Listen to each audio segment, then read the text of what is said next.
Salut tout le monde, c'est Jojol. Après vous avoir présenté les écouteurs sans fil de chez Louis Vuitton et de leur montre connectée, je vais vous parler de la veste high-tech de chez boum, Ralph Lauren, la Polo 11. On continue justement notre série de produits tech de luxe. Si vous n'avez toujours pas vu les deux premières vidéos, je les mettrai dans la description. Et là, la spécificité de cette veste, c'est très simple, c'est avoir la possibilité de contrôler la température à l'intérieur grâce à une application sur son smartphone. Je trouve ça plutôt ouf et assez intriguant et je me suis dit que ça pouvait être sympa de tester pour voir si ça marche vraiment. Alors ce qu'il faut savoir, c'est que ce produit est tout nouveau. J'ai justement des membres de ma communauté qui m'ont indiqué qu'il y avait Ralph Lauren qui avait sorti ça et j'ai fait justement mes recherches et j'ai décidé tout simplement de l'acheter pour vous en faire une vidéo. Et j'ai appris qu'en réalité c'est un produit vraiment en édition limitée, il n'y en a que 200 dans le monde entier et en Europe juste 60. Et le prix, je le trouve vraiment hyper raisonnable par rapport au fait que c'est une édition limitée, que c'est un produit quand même de super bonne qualité. Derrière c'est quand même une marque très haut de gamme et après aussi il y a une technologie à l'intérieur. Le prix 1159 €. Je trouve que ça reste très correct. Je sais pas ce que vous en pensez, n'hésitez pas à lâcher un commentaire. Après personnellement voilà, comme c'est un produit vraiment en édition limitée, ça sera un petit peu collector comme produit, donc si j'ai envie de le revendre, je pourrais même sans doute le revendre beaucoup plus cher que le prix que je l'ai acheté. Donc au final c'est un achat plutôt intelligent je pense.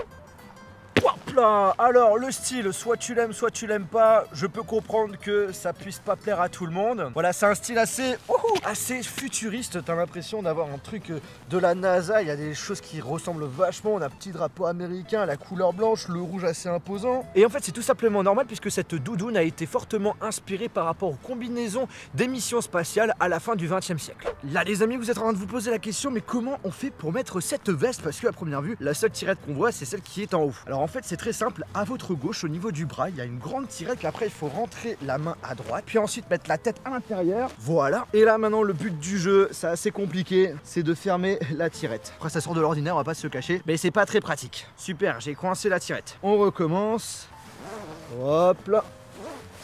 On est bon, c'est nickel, puis après bim, on ferme ça, on met la capuche si on a envie de mettre la capuche. Par contre le truc qui me gêne vraiment, parce que je suis quelqu'un qui déteste quand on touche à mes cheveux, bah là t'es obligé de te recoiffer en mettant la veste. Après en ce qui concerne les poches, sachez qu'il y en a deux en fait. Il y en a une ici où on a la possibilité de mettre nos mains sans aucun souci. On a même une matière qui tient assez chaud, donc si on n'a pas de gants c'est pas vraiment très grave. On peut mettre également un smartphone, un portefeuille. Et en haut on a également une autre tirette où on a la possibilité également de glisser pas mal de choses. Et en fait à l'intérieur, quand vous l'avez acheté pour la première fois, vous avez tout simplement une boîte avec une batterie intégrée, une batterie d'environ 3000 mAh qui est entièrement personnalisée par rapport au Polo. Donc on peut dire que c'est un petit peu en quelque sorte collector. Et la batterie vous propose environ 11 heures d'utilisation, donc ça veut dire que vous pouvez chauffer cette veste pendant 11 heures, ce qui est plutôt pas mal. Après bien entendu vous pouvez toujours utiliser d'autres batteries externes, un petit peu plus grosses si vous le souhaitez, pour que ça dure encore plus longtemps. Après bien entendu la batterie qui est fournie avec, vous pouvez toujours l'utiliser pour recharger un smartphone par exemple. Donc en fait à l'intérieur vous avez un emplacement pour pouvoir glisser directement la batterie.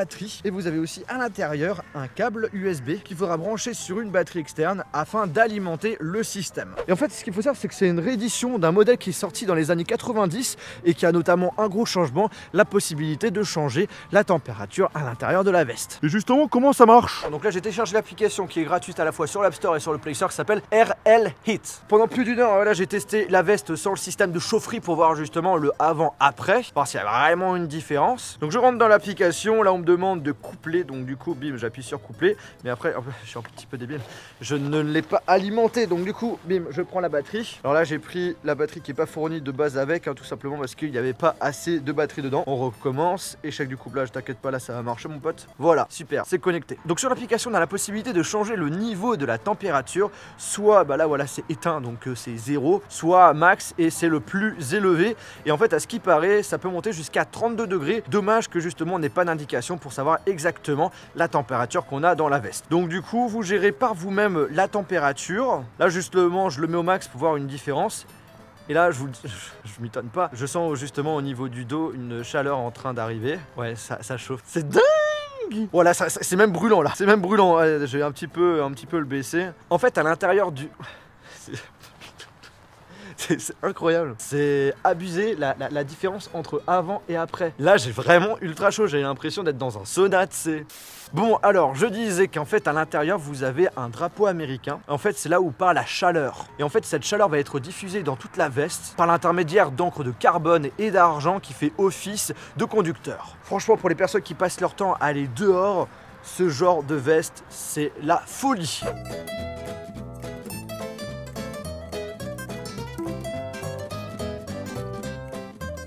Voilà les amis, ça fait au moins 1 heure que je teste le système de chauffage et ce que je peux vous dire, c'est que ça marche hyper bien et je me sens bien, j'ai pas eu l'impression d'avoir froid, j'ai plutôt froid aux mains, faut absolument que je mette les mains dans la poche. Est-ce que c'est un produit que je peux conseiller? Carrément. Après voilà, ce type de veste, comme je l'ai dit, c'est en édition limitée, donc du coup il y en a peut-être même plus en stock. Après ce qu'il faut savoir, c'est que Ralph Lauren propose d'autres doudounes avec ce genre de technologie qui coûte un petit peu moins cher, environ 1000 €. Après je pense qu'il y a moyen que d'autres marques se lancent dans ce type de veste et justement je l'espère parce que c'est vachement pratique et ça peut être utile pour tout le monde quoi. Après bien entendu j'aurais bien aimé la tester dans un endroit où il fait vraiment beaucoup froid pour voir justement les limites de la veste, mais on m'a affirmé voilà qu'il y avait des tests hyper poussés dans des endroits où il faisait hyper froid pour montrer justement l'efficacité de ce type de veste. S'il y a un point négatif à dire, c'est au niveau du contenu, au niveau de l'application qui reste assez faible je trouve, puisqu'on peut seulement gérer la température et connaître la météo par rapport à la localisation où on est. J'aurais bien aimé avoir des informations sur quelle est la température à l'intérieur de la veste, quelle est la température qu'on ajoute, avoir aussi un système automatisé où il gère soi-même la température de l'intérieur par rapport à l'extérieur. Après voilà, c'est quelque chose de nouveau, on risque de voir ce genre de produit un petit peu partout d'ici quelques années et avec j'espère des belles améliorations. Bref les amis, j'espère vraiment que cette vidéo que ça vous a plu, que ça vous a intéressé. Je vous invite tout simplement à lâcher un gros pouce bleu si c'est le cas. N'oubliez pas de vous abonner à la chaîne YouTube si vous n'êtes toujours pas abonné. N'hésitez pas aussi à me dire qu'est-ce que vous en pensez du design de la veste, mais surtout est-ce que la technologie qui est embarquée dedans, c'est quelque chose qui risque potentiellement de vous intéresser. Et sur ce, on se retrouve dans une prochaine vidéo. Salut! Bon, y a pas de souci, je me filme que moi. Ah non. Ah non, c'est une caméra. Bonne journée.